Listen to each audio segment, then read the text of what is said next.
పశ్చిమ బెంగాల్ రాజకీయాల్లో మళ్లీ ఒక హై వోల్టేజ్ డ్రామా స్టార్ట్ అయింది. మాటలు బాంబులా పేలుతున్నాయి. ఎప్పుడు ఫైర్ బ్రాండ్ స్టైల్తో రాజకీయ రంగాన్ని షేక్ చేసే మమతా బెనర్జీ ఈసారి కూడా అదే దూకుడు ప్రదర్శిస్తున్నారు. బాంబులు పేలుస్తారు, నింద మీ మీద వేస్తారంటూ బీజేపీపై సంచలన ఆరోపణలు విసిరిన ఆమె బెంగాల్ ఎన్నికల ప్రచారాన్ని ఒక్కసారిగా మార్చేశారు. గతంలో గాయాలతో సింపతి వేవ్ క్రియేట్ చేసి గెలిచిన మమత ఈసారి భయాన్ని ఆయుధంగా మార్చుకునేందుకు ప్రయత్నిస్తున్నారు. ఈ నేపథ్యంలో రాష్ట్రంలో జరిగే చిన్న సంఘటనలే పెద్ద రాజకీయ బాంబులుగా మారిపోతున్నాయా? అసలు మమత మాస్టర్ ప్లాన్ ఏంటి?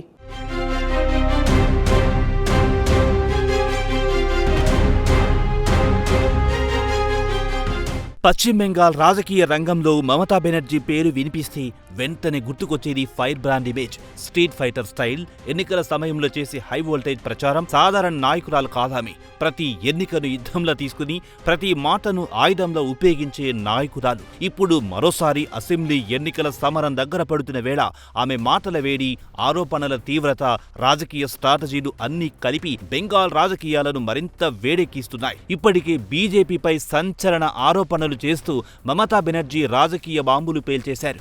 ఎన్నికల సమయంలో బీజేపీ బాంబు పేలుళ్లకు కుట్ర పన్నుతుందని దీదీ ఆరోపిస్తున్నారు. అక్కడితో ఆగకుండా ఎన్ఐఏను రంగంలో దింపి ఆ నేరాన్ని మరొకరిపై మోపే ప్రయత్నం చేస్తుందని కూడా మమత ఆరోపిస్తున్నారు.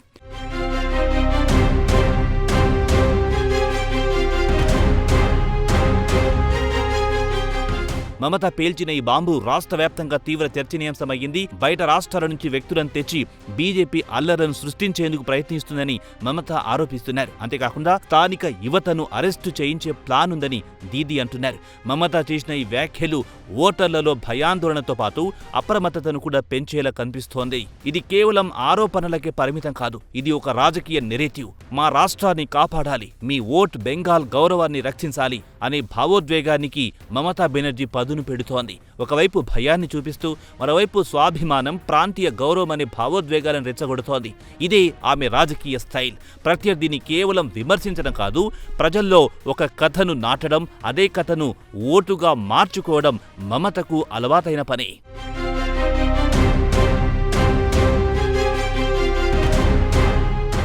గతంలోనూ మమతా బెనర్జీ ఎన్నికల సమయంలో ఎలా నాటకీయ పరిణామాలను తనకు అనుకూలంగా మార్చుకుందో అందరికీ తెలిసిన విషయమే. 2021 ఎన్నికల సమయంలో నందిగ్రామ్ ఘటనలో గాయపడిన తర్వాత వీల్ చైర్ పైనే ప్రచారం కొనసాగించిన ఆమె గాయపడిన పులి మరింత ప్రమాదకరమనే నినాదంతో ప్రజల్లోకి వెళ్ళింది. ఆ దృశ్యాలు సింపతి వేవ్ను క్రియేట్ చేశాయి. విమర్శకులు, ప్రతిపక్షాలు దాన్ని డ్రామా అని పిలిచిన రాజకీయంగా అది పనిచేసిందన్నది ఫలితాలు చెబుతున్నాయి. వ్యక్తిగతంగా ఓడిపోయినా పార్టీకి భారీ మెజార్టీని తీసుకురావడంలో ఆ సింపతి ఫ్యాక్టర్ కీలకంగా మారింది.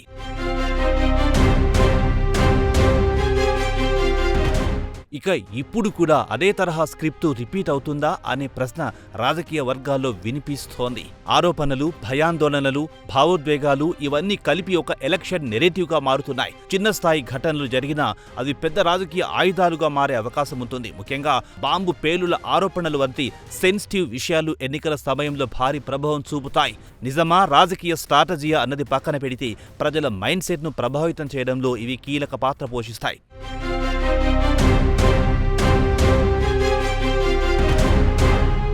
మరోవైపు బీజేపీ కూడా ఈ పోరాటాన్ని సీరియస్ గా తీసుకుంది. రాష్ట్రంలో చట్ట వ్యవస్థ, మాఫియా, అవినీతి వంటి అంశాలను ఎత్తిచూపుతూ మమతా ప్రభుత్వాన్ని టార్గెట్ చేస్తోంది. బెంగాల్లో భయం, అశాంతి వాతావరణం నెలకొల్పిందని ఆరోపిస్తుంది. అంటే ఒకవైపు బాహ్య శక్తులు రాష్ట్రాన్ని అస్థిరపరుస్తున్నాయి అన్న మమతా నెరేటివ్, మరోవైపు రాష్ట్రంలోనే అశాంతి ఉంది అన్న బీజేపీ కౌంటర్ నెరేటివ్. ఈ రెండు కథల మధ్య అసలు ఎన్నికల యుద్ధం జరుగుతోంది. ఎన్నికల తేదీలు దగ్గర పడుతున్న కొద్దీ ఈ ఆరోపణలు మరింత ముదిరే అవకాశం ఉంది.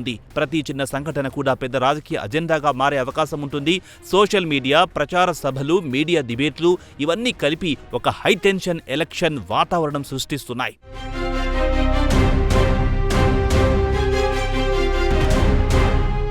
ఈ మొత్తం ప్రక్రియలో మమతా బెనర్జీ మళ్లీ ఓసారి తన స్ట్రాంగ్ పొలిటికల్ ఇన్స్టింక్ట్ను ఉపయోగించి పరిస్థితులను తనకు అనుకూలంగా మలుచుకునే ప్రయత్నం చేస్తుందా, లేక ఈసారి బీజేపీ కౌంటర్ స్ట్రాటజీ వర్కౌట్ అవుతుందా అన్నది ఆసక్తికరంగా మారింది. మొత్తానికి చూస్తే ఇది కేవలం ఎన్నికలు కాదు, నెరేటివ్ల యుద్ధం, భావోద్వేగాల పోరు, ఆరోపణల రాజకీయాలు. ఈ సమరంలో ఎవరి కథ ప్రజలను ఎక్కువగా నమ్మిస్తుందో అదే ఫలితాన్ని నిర్ణయించబోతోంది.